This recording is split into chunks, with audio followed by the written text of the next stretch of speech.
suis une petite fille de taille moyenne, avec des petits pieds, des petites mains, des petits yeux ronds et une petite bouche. Parfois, lorsque j'ai des émotions fortes, je louche. J'ai des grandes oreilles, un nez très très long, très très fin, les cheveux roux, longs, bien attachés sur les côtés des cheveux. J'adore chanter, j'adore manger, jouer au foot, faire de la patinoire et des batailles de polochon avec ma sœur Muriel. Mais plus que tout, j'adore les histoires. Oh lélé, Moliba Makasi.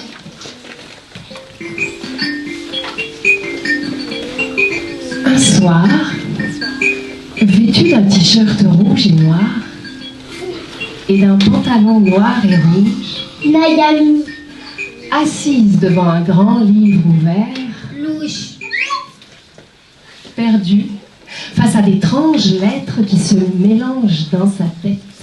qui sont-elles? À quoi servent-elles? Elle ne sait plus lire. Paniquée, elle se met à trembler, fait voler en l'air le livre ouvert et court se réfugier dans son coffre à jouer. Un magnifique coffre à jouer multicolore. Elle y enfouit sa tête, comme une autruche dans le sable. Tout à coup, elle fait une galipette et bascule à l'intérieur du coffre. Une chute vertigineuse dans le noir, loin, loin, très loin, très très loin. Elle s'enfonce, les yeux fermés au fond du gouffre. Elle entend le hennissement d'un cheval. Nayami ouvre les yeux et découvre l'animal. Un magnifique cheval noir immobile à quelques mètres. Autour d'elle, Un paysage inconnu, où il fait très chaud, un pays désertique.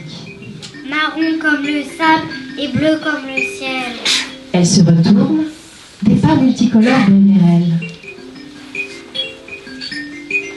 Les traces du coffre à jouer sans doute. Au-dessus d'elle, un vautour tournoie dans le ciel. Le cheval à la grande crinière regarde la petite fille et s'enfuit au galop. Nayami lui crie. Attends, viens m'aider, ne pars pas, reviens vers moi. Courageusement, elle se met à courir après lui, mais le cheval, plus rapide, disparaît au lointain.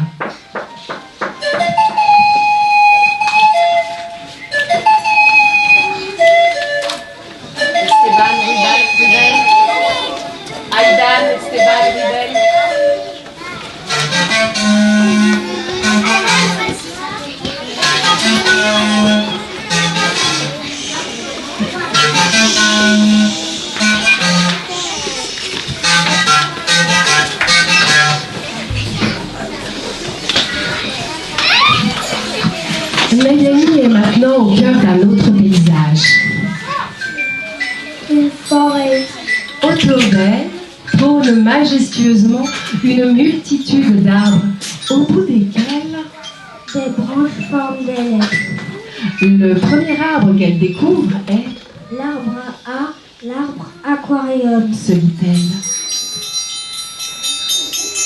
Elle plonge alors délicatement dans le gros trou béant du tronc de l'arbre à A et nage majestueusement parmi les poissons. Soudain, Ça claque tout rire. Clac, clac. Clac. Pour les dents du gros piranha. elle se débat, lui donne alors un violent coup de pied et clac, détache de sa mâchoire puissante une dent. Elle l'attrape aussitôt et s'échappe de l'arbre aquarium.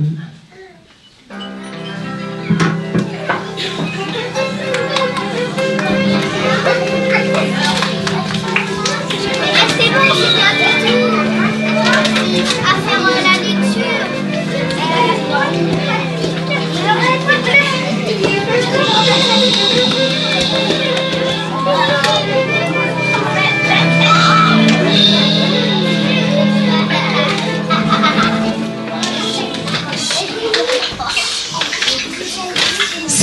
Trophée en poche, Nayami continue son chemin.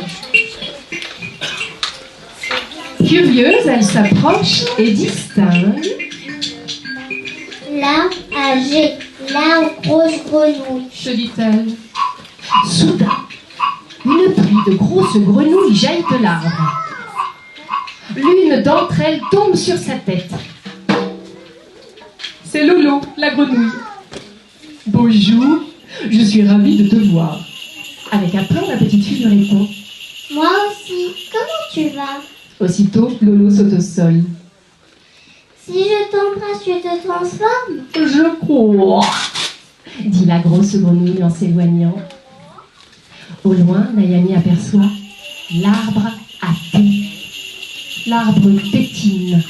Avec l'arbre à thé. Je suis grande, moi, j'ai plus besoin de tétine. Se dit-elle en s'éloignant fièrement. Elle s'enfonce plus avant.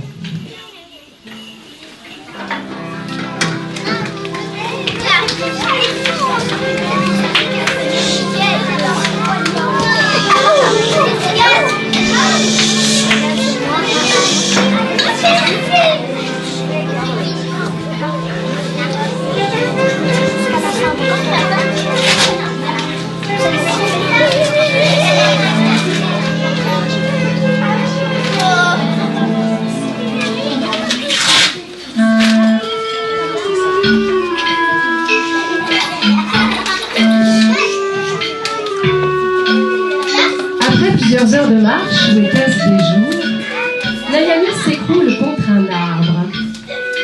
Elle distingue à la cime de l'arbre un dé. L'arbre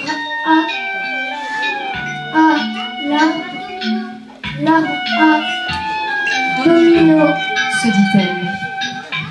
Aussitôt, un escalier de domino se déploie. Nayami grimpe et atteint l'arbre à B. L'arbre à B, l'arbre à ballon, se dit-elle fatiguée. À ces mots, des ballons jaillissent et s'envolent. Elle attrape l'un d'entre eux. Son corps léger se détache de l'arbre ballon. Heureuse, Nayami s'écrie. Je vole, papa, maman, je vole. Et grimpe de plus en plus haut jusqu'à dépasser la cime de l'arbre à baie. Au-dessus d'elle, le vautour est encore là. Soudain, il s'abat sur les ballons. Pique, pique. Pique et repique. Et les ballons éclatent les uns après les autres. À chaque coup de bec, Nayami redescend un peu plus.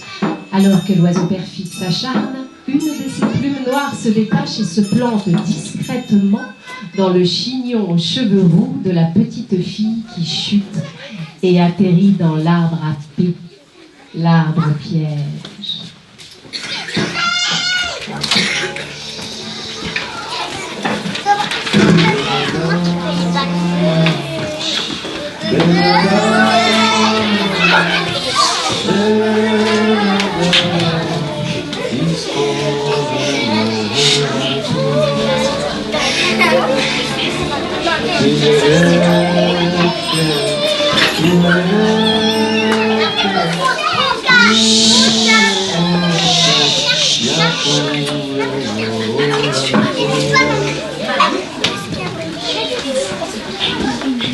De plus en plus, les branches se déploient et enserrent Nayami.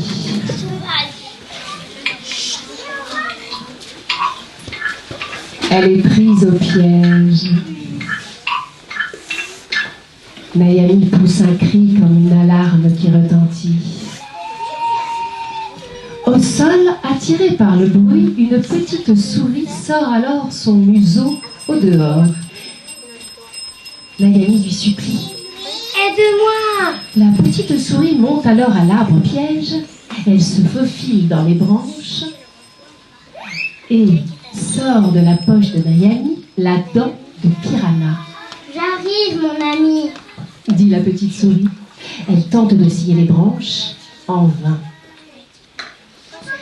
La petite souris, qui ne s'avoue pas vaincue, détache la plume de vautour du chignon de la petite fille. et caresse le vieil arbre piège qui, chatouilleux, sursaute et frissonne.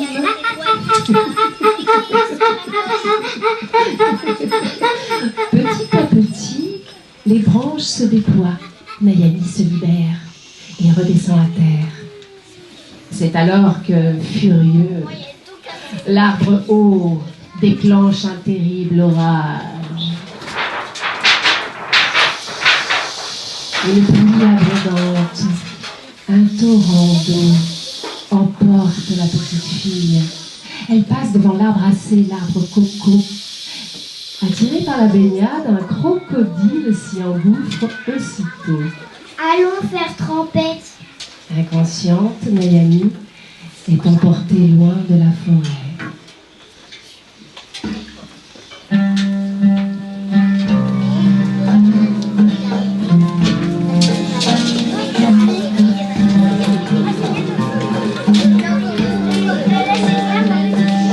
De retour au pays du désert, au pays du soleil de plomb, le crocodile, attristé par sa nouvelle amie endormie, pleure à ses côtés des larmes de crocodile. Nayani ouvre les yeux, elle a soif. Au-dessus de sa tête, le crocodile continue de pleurer des larmes de crocodile. L'une d'elles effleure sa joue, tombe au sol. Alors, la terre frémit.